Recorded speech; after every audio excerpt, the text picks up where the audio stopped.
안녕하세요. 엘사운드의 김용철입니다. 오늘은 여러분들과 최신 동향에 대해서 이야기를 나눌 텐데요. 특히 마이크에 대해서 관심이 여러분들이 좀 많으실 거예요. 마이크 종류가 요즘에는 이제 콘덴서 마이크가 거의 주종을 이루고 있죠. 레코딩실에서만 사용했던 그 콘덴서 마이크가 라이브 현장에서도 콘덴서 마이크로 많이 바뀌고 있는 중이라는 거죠. 그렇다고 하면 예전의 콘덴서 마이크하고 지금의 콘덴서 마이크가 무엇이 바뀌었기에 라이브 현장에서 많이 사용하는 이유가 무엇인가, 이 부분에서 한번 얘기를 나눠볼 거고요. 그러다 보니까는 라이브 현장에서 많이 사용하는 보컬용 마이크가 어떤 것들이 있고, 그다음에 악기, 특히 드럼이라든지 악기 쪽에 사용하는 대표적인 마이크가 무엇들이 있는지, 라벨리아 마이크의 동향들은 또 어떻게 바뀌었는지, 이런 부분에 대해서 여러분들과 좀 나눠보는 시간을 가져볼까 합니다. 기대 많이 해주시면 감사할 것 같고요. 시작하기 전에 구독과 좋아요는 잊지 말아 주시고요. 잠시 영상을 보신 후에 바로 시작을 해보도록 하겠습니다.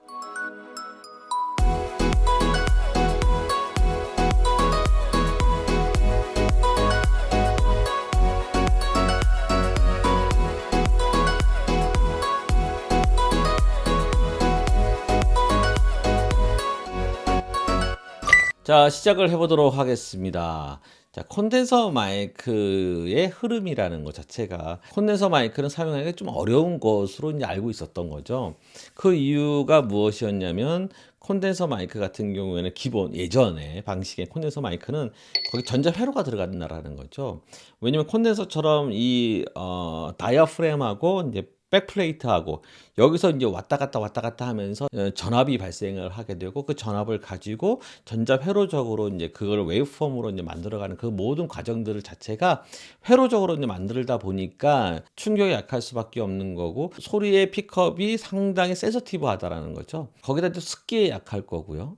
그러니까 라이브 현장에 사용하기에는 좀 어려운 부분들이 좀 많았다라는 거예요. 근데 요즘에 나오는 콘덴서 마이크가 예전 방식이 아니고요. 요즘 나오는 콘덴서 마이크는요, 일렉트릭 콘덴서 마이크라고 얘기를 해요. 그러니까 예전하고 좀 다르다는 거죠. 예전 마이크는, 콘덴서 마이크는 트루 콘덴서 마이크라고 얘기를 하고, 최근에 나오는 콘덴서 마이크는 일렉트릭 콘덴서 마이크, 이렇게 이제 두 종류로 나눠진다고 생각하시면 될 것 같아요. 뭐 그렇다고 하면 일렉트릭 콘덴서 마이크가 대략적으로 어떤 것인지 잘 설명을 하게 되면, 지금 보시는 이 그림처럼 요즘에 나오는 일렉트릭 콘덴서 마이크는 어떻게 되어 있냐면 거의 비슷하죠. 이제 백플레이트가 있고요. 백플레이트 앞에 이제 다이아프램이 있고요. 다이아프램이 움직일 때마다 어떤 웨이브폼의 형태가 이제 만들어지게 되는 건데, 되게 작다라는 거죠. 그러니까 소형화가 되어 있는 상황이고요. 근데 간단하게 구조로 되어 있다라는 거죠. 차이점은 뭐냐면, 예전 같은 경우는 이 전압을 가지고 이제 그 신호를 증폭을 시키고 뭐 이런 작업이 이루어졌다고 하면, 지금은 뭐냐면 이 임피던스 자체가 하이 임피던스라는 거예요. 그래서 실질적으로 우리의 오디오 콘솔에 물리게 하기 위해서는 임피던스 변환 회로만 더 추가될 뿐, 지금 보시는 이 회로처럼 앞에 있는 부분은 어떤 캡슐을 얘기하는 거고요. 이 캡슐 다음에 지금 보시는 것처럼 이 회로 자체가 임피던스 변환을 시켜주는 회로라는 거죠. 뒷부분에 있는 콘덴서 같은 경우에는 이 어쨌든 정기적인 신호가 들어가야지만 이 작동을 하는 거기 때문에, 이 컨버터 기능을 하는 거기 때문에 어쩔 수 없이 전압이 들어갈 수밖에 없는 거고요. 그 다음에 이제 컨덴서가 있다라는 거는 이제 이 직류 성분이 반대쪽으로 넘어가지 못하게 이제 막아주는 역할, 뭐 이렇게 아주 간단하게 되어 있다라는 거예요. 회로가 너무나도 간단하게 되어 있다 보니까 예전에 이제 충격이 약했던, 내구성이 약했던 이런 부분들이 해결되는 거고요. 또한 이 자체가, 사이즈 자체가 확 줄어들었다는 거죠. 정의를 한다고 하면 이런 거죠. 사이즈가 줄어들었고요. 그 다음에 이 큰 신호도 충분히 받아낼 수 있는 장비라는 거죠. 그런데 콘덴서 마이크의 가장 큰 특징은 뭐냐면 트랜지언트잖아요. 이 다이나믹 마이크 같은 경우는 우리가 사용하게 있는 애로사항은 뭐냐면, 어떤 소리가 들어왔을 때 빨리 그걸 픽업을 해야 되는데 그러지 못하다라는 게 가장 큰 단점이었다라는 거죠. 그러나 이 콘덴서 마이크 같은 경우는 이 트랜지언트 효과가 너무나 좋기 때문에 불가피하게 우리는 콘덴서 마이크를 사용할 수밖에 없었다라는 거예요. 근데 지금 같은 경우에는 내구성도 좋고, 그러니까 다이나믹 마이크가 가지고 있는 많은 장점들 다 포함하면서 트랜지언트 효과까지 다 얻을 수 있는 그런 장비이기 때문에 우리는 현장에서, 라이브 현장에서 이 장비, 이 콘덴서 마이크를 쓸 수밖에 없다라는 거죠. 하나하나씩 한번 들어서 한번 얘기를 해보도록 하겠습니다. 자, 먼저 보컬 마이크 같은 경우에는 예전에 이제 요즘에는 이제 라이브 현장에서는 유선 마이크는 거의 쓰지를 않고 있죠.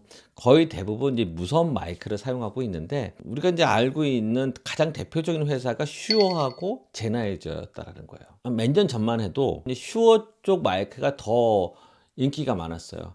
거기에 가장 큰 핵심은 뭐였냐면 그 캡슐, 그러니까 마이크 헤더 캡슐이 무엇이냐에 따라서 마이크의 성능이 이제 결정이 될 텐데, 슈어 같은 경우는 원래 마이크를 많이 만드는 회사였잖아요. 그러다 보니까 그 헤더를 뭘 썼냐면 58도 많이 썼지만 이건 다이나믹이기 때문에 베타 87 마이크 헤더를 많이 썼다라는 거예요. ULXD 모델 같은 경우에는 상급 모델인데 그 모델 같은 경우에 대부분의 마이크 헤더 캡슐을 베타 87에 사용했던 그 헤더를 썼다라는 거죠. 그러다 보니까 사람들이 더 많이 찾게 되고 인기가 좋았다는 거죠. 이제 제나이저는 이제 무선 통신 같은 경우는 되게 상당히 좋은데 이 캡슐에 대한 아쉬움이 좀 있었다라는 거예요.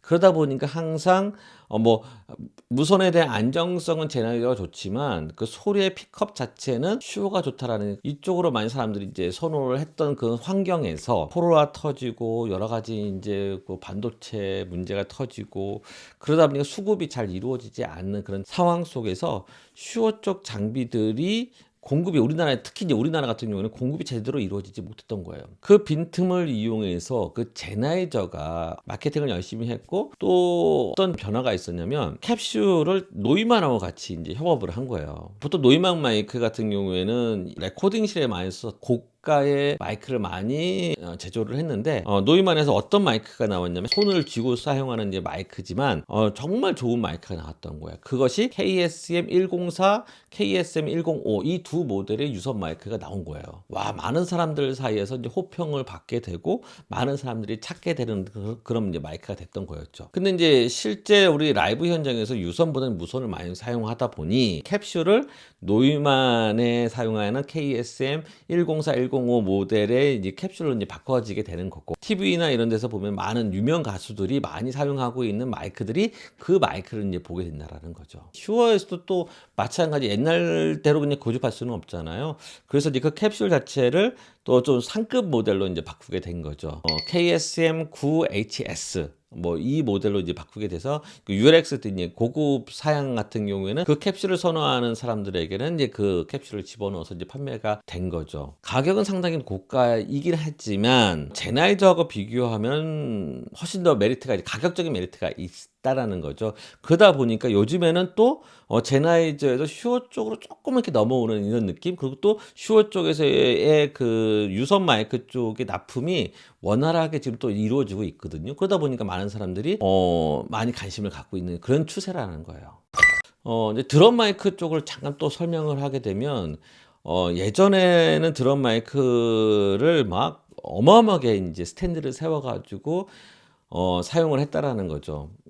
뭐 여러 가지 이유가 있어요. 이제 그것을 또 선호하는 사람이 있고, 아니면 마이크를 킥 드럼 위에다가 이제 설치를 해서 사용하는 사람 하나 정도, 그다음에 오버헤드 두 개, 뭐 세 개 정도 이렇게 쓰는 사람이 있는 반면에 어떤 사람들은 심벌이면 심벌, 탐탐이면 탐탐 종류별로, 그다음에 스네어 같은 경우 위 아래 뭐 레코딩실에서 많이 사용하는 그런 방식대로 마이킹을 설치해서 사용하는 사람, 뭐 다양한 사람들이 이제 나오게 된 거예요. 근데 최근의 동향은 뭐냐면 이런 이제 그 콘덴서 마이크를 새로 나온 콘덴서 마이크 AKG사의 451B라는 모델이 있어요. 마이크가 이거를 이제 보통 오버헤드 마이크로 이제 두 개를 이제 설치를 많이 하고 있고요. 그 스네어 쪽 같은 경우에는 이게 이제 클립으로 이제 고정을 해서 사용할 수 있게 아주 간단하게, 그러니까 눈에 잘 안 띄면서도 연주자도 이제 좋고 촬영하기도 좋은 아주 심플하게 생긴 그 마이크가 있는 슈어사의 베타 98 AMP라는 그런 모델이 있어요. 이걸 이제 많이 설치를 많이 하고 있고요. 슈어사에서 또 오버헤드 마이크로 많이 사용하는 게 SM81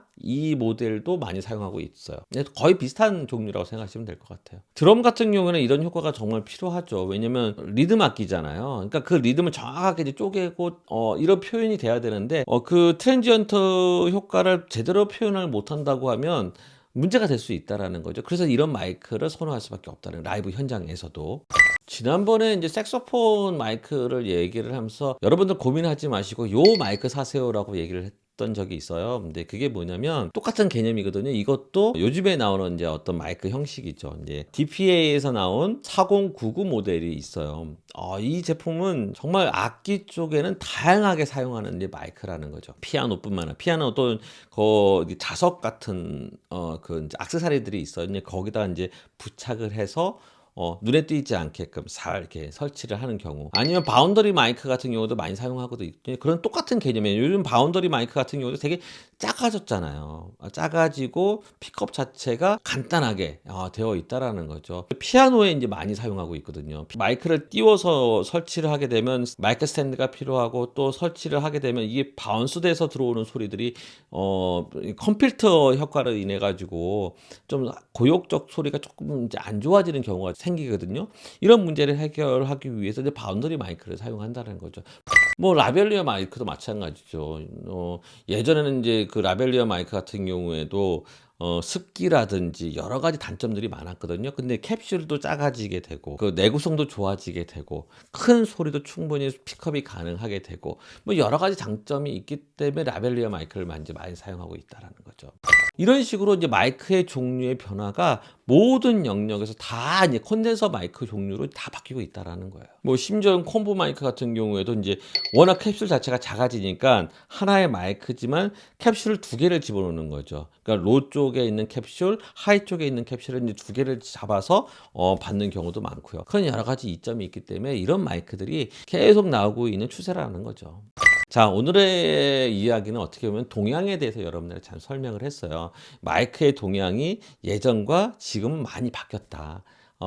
뭐 어쩔 수 없이 강의를 하기 위해서 콘덴서 마이크는 이런 겁니다라고 설명을 하지만 최신의 동향이라든지 이런 흐름들에 대해서도 여러분들이 조금 알고 있으면 여러분들이 장비를 사거나 어떤 뭔가를 선택을 하거나 이런 부분에 대해서 도움이 되지 않을까 생각이 들어서 이렇게 영상을 찍어보게 됐습니다. 다음번에도 이와 비슷한 좋은 내용이 있다면 또 만나보는 시간을 가져보도록 하겠습니다. 끝나기 전에 구독과 좋아요는 잊지 말아 주시고요. 다음번에 만남을 기대하면서 준비하도록 하겠습니다. 고맙습니다. 감사합니다.